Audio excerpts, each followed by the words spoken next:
Qu'est-ce que je suis content d'être avec vous, alors dis donc, ça fait plaisir. Hein. Vous savez qu'on fait un métier, on voyage beaucoup. J'étais hier à Tarbes. C'est loin, hein? Vous connaissez Tarbes?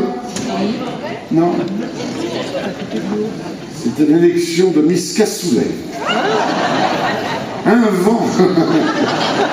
Non, c'était en plein air, c'était en plein air. Et la vedette du spectacle, c'était Bève. D'Arve en français. Vous savez que c'est très très émouvant de se trouver comme ça à côté d'une vedette, d'une idole des années 50. Je ne savais plus où me mettre. Lui aurait su, mais... Vous êtes sympa. Alors vous savez ce que je vais vous proposer, parce qu'il faut débuter dans ce métier. Hein. Il y a toujours quelqu'un un jour qui vous a tendu la main.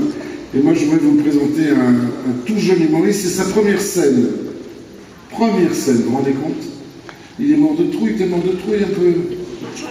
Pas du tout, il s'en fout. Alors il va vous jouer un sketch d'Olivier de Benoît, et ça tombe bien parce que ça s'appelle Benoît. Donc vous lui faites le plus bel accueil. Il a de la veine de passer à la veine. Benoît! Allez, Benoît!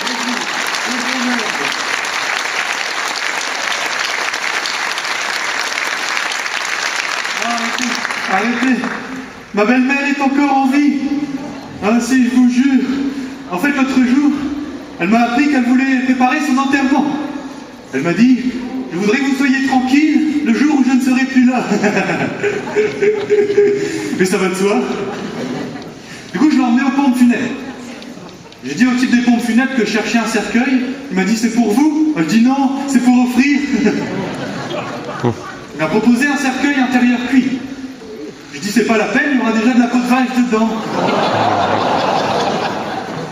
Pour la gravure, j'ai voulu écrire à ma belle-mère avec son nom, son prénom et sa date de naissance. Mais quand j'ai vu qu'il facturait à la lettre, j'ai su fait mettre un smiley. Une fois dans la voiture, ma belle-mère m'a dit, voilà, tout est prêt. Je dis, oui, il n'y a plus qu'à caler la date. Du coup, je l'ai emmené à l'hôpital pour faire un bilan de santé, tout allait bien, j'ai insisté. Le médecin m'a dit, je veux bien pousser les analyses, mais il n'y a qu'une chance sur 1000 pour qu'on trouve quelque chose. Ah, tant qu'il y a de l'espoir! Ils ont accepté de garder ma belle-mère quelques jours. À l'accueil de l'hôpital, ils m'ont demandé quel type de chambre je voulais lui prendre, une chambre froide. Ensuite, j'ai dû remplir le formulaire d'admission. Alors pour gagner du temps, j'ai rempli le formulaire de sortie. J'ai écrit le nom de ma belle-mère sur l'étiquette et je l'ai attaché au gros orteil. Le personnel de l'hôpital n'était pas très coopérant. Ils ont retiré la pancarte que j'avais mise au-dessus du lit de ma belle-mère pendant la nuit. J'avais écrit « Don d'organes, servez-vous »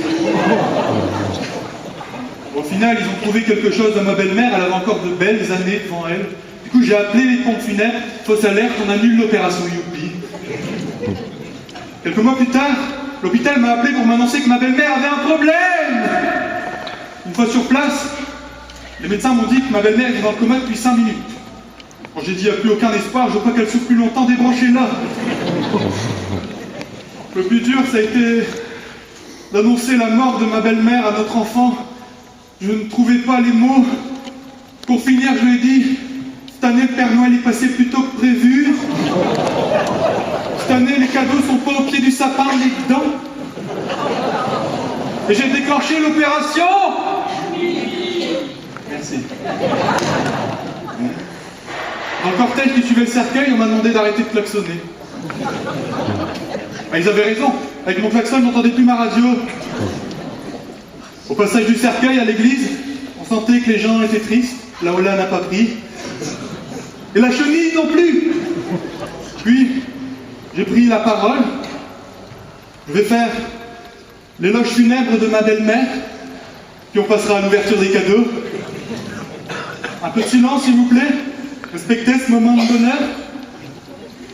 Avant de commencer, et en hommage à ma belle-mère, j'aurais aimé faire 1 minute de silence, mais je me dis que les femmes n'y arriveront jamais. Vous voyez? Janine, beaucoup de gens nous ont quittés trop tôt, toi tu nous as quittés? Ah, vous la connaissez aussi alors? Janine, tous les dimanches pour le déjeuner, tu nous servais un repas chaud. Aujourd'hui, c'est un buffet froid. Quelle coïncidence, Janine, toi qui n'aimais pas danser, aujourd'hui tu es rentrée en boîte.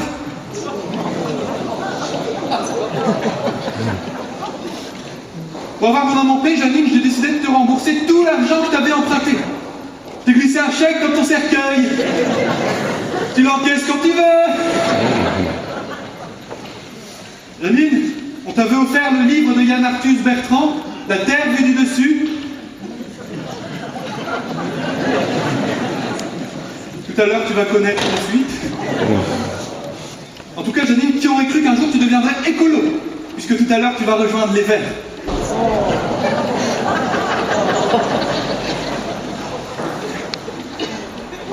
T'as vécu plein de choses, Janine. Je me souviens encore une fois, tu avais été sorti d'un immeuble en flammes par les pompiers. Je leur avais dit cette année, comptez pas sur moi pour vous acheter un calendrier. J'ai plein de souvenirs. Je me souviens encore de notre balade en forêt. Je t'avais vu en train de courir, je t'avais trouvé touchante. D'ailleurs, quand je t'avais vu en train de courir dans le rétroviseur de ma voiture. Avant de conclure, Seigneur, ma belle-mère t'a rejoint. Accueille-la avec autant de joie que je te l'envoie.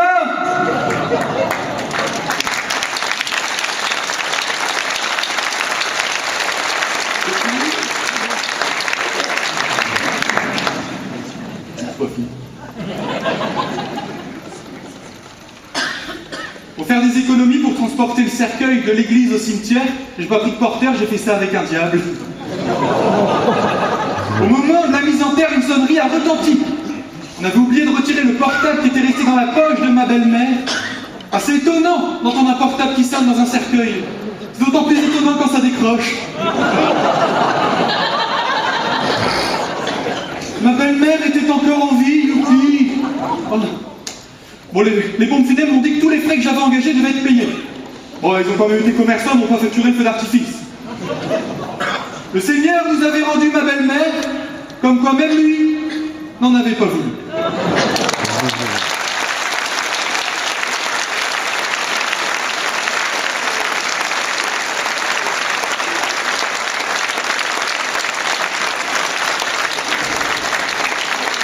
Bravo, bravo Benoît.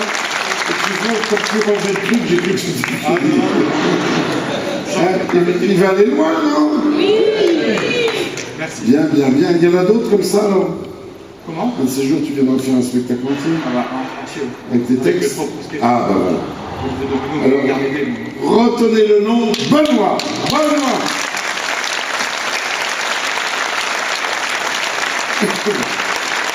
Alors moi, je vais ressortir et puis je vais rentrer, on va commencer l'autre spectacle. Voilà. Bon, à tout de suite, 2 minutes, à tout de suite.